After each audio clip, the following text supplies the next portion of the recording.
नमस्कार, news PR में आपका स्वागत है। मैं हूं रूपम सिंह। बिहार में 2 सीटों पर उपचुनाव हुआ है। आपको बता दें कि कल वोटिंग हुई थी और वहां पर किस तरह का पोजीशन बना हुआ है, कौन सी पार्टी की जीत हो रही है, इसके विषय में आज मैं आरजेडी के प्रवक्ता शक्ति यादव से बात करने जा रही हूं और वहां पर इनके जो पोलिंग एजेंट हैं उनके क्या आंकड़े बताते हैं। देखिए, कुशेश्वर स्थान और तारापुर दोनों सीटों पर जो उपचुनाव संपन्न हुए, जनता ने नेता प्रतिपक्ष तेजस्वी प्रसाद यादव जी के मूल मंत्रों को और इनके कार्यक्रमों को स्वीकार करते हुए चुपचाप ललटेन छाप पर बटन दबाया है। कोई ऐसा जाति नहीं, कोई ऐसा वर्ग नहीं, कोई ऐसा धर्म नहीं, औरत हो या मर्द हो, सब लोगों ने मिलकर बटन लालटेन पर दबाई है। और इसी ही कारण है कि हम दोनों सीटें चुनाव जीत रहे हैं। विश्वास लोगों ने जाहिर किया है तेजस्वी जी के नेतृत्व पर, उनके विचारों पे, A to Z की उनकी परिकल्पना पर। तो वोट है कहाँ जदयू के पास? हर वर्ग का वोट जब राजद को मिल रहा है तो उनके पास वोट है क्या? वोट के सभी चीज़ों को अगर ध्यान से देखिएगा और जो हमने रपटें ली है बूथवाई, उसमें स्पष्ट तौर पर काफ़ी अंतर है।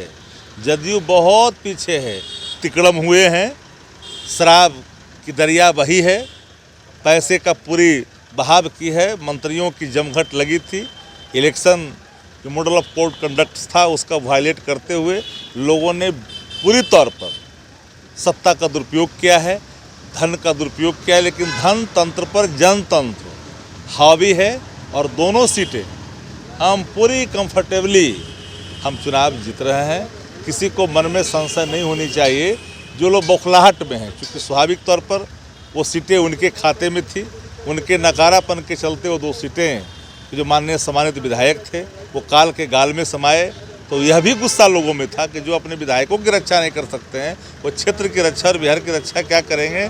तो इस गुस्से का भी फायदा राष्ट्रीय जनता दल को हुआ है और हमें यह बात कहने में गुरेज नहीं। मैं सैल्यूट करता हूँ कुशेश्वर स्थान और तारापुर की महान जनता को, जिसने मताधिकार का प्रयोग, मुक्ति चाहते हैं बिहार के शासन से, मुक्ति चाहते हैं अधिनायकवाद से। अनडेमोक्रेटिकल लीडर है नीतीश कुमार जी, जिनको अब लोगों पर भरोसा नहीं है, तंत्रों पर भरोसा है, धन पर भरोसा है। और अनडेमोक्रेटिकल लीडर जो होता है निश्चित तौर पर धन बल का प्रयोग करता, शासन का दुरुपयोग किया। और मैंने कल भी कहा था कुशेश्वर स्थान में, आज भी मैं पीआर है बिहार के शासन से, मुक्ति चाहते हैं अधिनायकवाद से। अनडेमोक्रेटिकल लीडर है नीतीश कुमार जी, जिनको अब लोगों पर भरोसा नहीं है, तंत्रों पर भरोसा है, धन पर भरोसा है। और अनडेमोक्रेटिकल लीडर जो होता है निश्चित तौर पर धन बल का प्रयोग करता, शासन का दुरुपयोग किया। और मैंने कल भी कहा था कुशेश्वर स्थान में, आज भी मैं पीआर न्यूज़ के माध्यम से कहता हूं कि कानून को जिस तरह से अपने हाथ में लिया अधिकारियों ने, कई अधिकारी जदयू के कार्यकर्ता की तरह काम किए हैं, तो ऐसे अधिकारी जो कानून को अपने हाथ में लेते हैं, कानून उसे नहीं बकसती है। हमारी नज़र हर पहलू पर है। आप देखे होंगे बिरौल का एसडीपीओ का जो वायरल हुआ वीडियो, किस तरह से डीलर को धमका रहा है। अगर ये राजद का शासनकाल होता है तो नेशनली एक खबर को किस रूप में विलन की तरह पेश की जाती, याद करते लोग। मैं जानता हूँ कि जो लोग अधीनस्थ होकर के काम करते हैं, जो निष्पक्ष नहीं है, तो स्वाभाविक तौर पर सभी चीज़ें, महंगाई से लोग त्रस्त हैं। जनता क्यों वोट दे जदयू को? डीजल, पेट्रोल, खाद्य की सामग्री, गैस, अरे माचिस की तिलिया, उसकी डिबिया 2 रुपये हो गए। पता कर लीजिए क्यों देगा वोट। इसलिए राष्ट्रीय जनता दल दोनों जगहों पर चुनाव जीत रही है, कंफर्टेबली जीत रही है। इसलिए किसी प्रकार का जिसको मन में संशय है वो वहम के शिकार ना हो। हाँ, 2 तारीख के पहले, गणना के पहले अपनी गाल बजा ले। आपके पोलिंग एजेंट वहाँ पे हैं कि आंकड़े क्या बताते हैं? तो बता दिया आंकड़ा। कोई ऐसा बुथ नहीं, कोई ऐसा जाति नहीं, कोई ऐसा धर्म नहीं जहाँ राजद को मत नहीं प्राप्त हुआ है। यही तो आंकड़ा है। आपका कहना है कि वो 2 जगह पर अगर आप लोग चुनाव जीत जाते हैं तो आप सरकार आपकी हो जाएगी, ये कैसे हो पॉसिबल है? अब सवाल बाद में देखिएगा।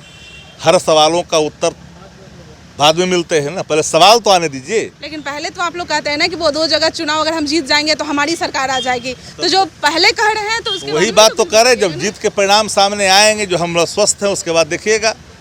जिनके आंखों में एक आध भी नैतिकता की बूंद बची हुई होगी परित्यागता के सिवा और कोई विकल्प नहीं बचेगा। तो जैसा कि आपने सुना कि जो चुनाव हो रहे हैं उन पे इन्होंने साफ तौर पे कहा है कि वहाँ पर जीत आरजेडी की होगी। और जब उनसे ये सवाल किया गया कि जो 2 जगह चुनाव हुए हैं तो उसमें उसको जीत जाने से आपकी सरकार कैसे बदल जाएगी, तो साफ तौर पे इस पे कुछ भी टिप्पणी करने से वो बचते नजर आ रहे हैं। तो और भी तमाम खबरों के लिए बने रहे न्यूज़ पीआर के साथ। धन्यवाद।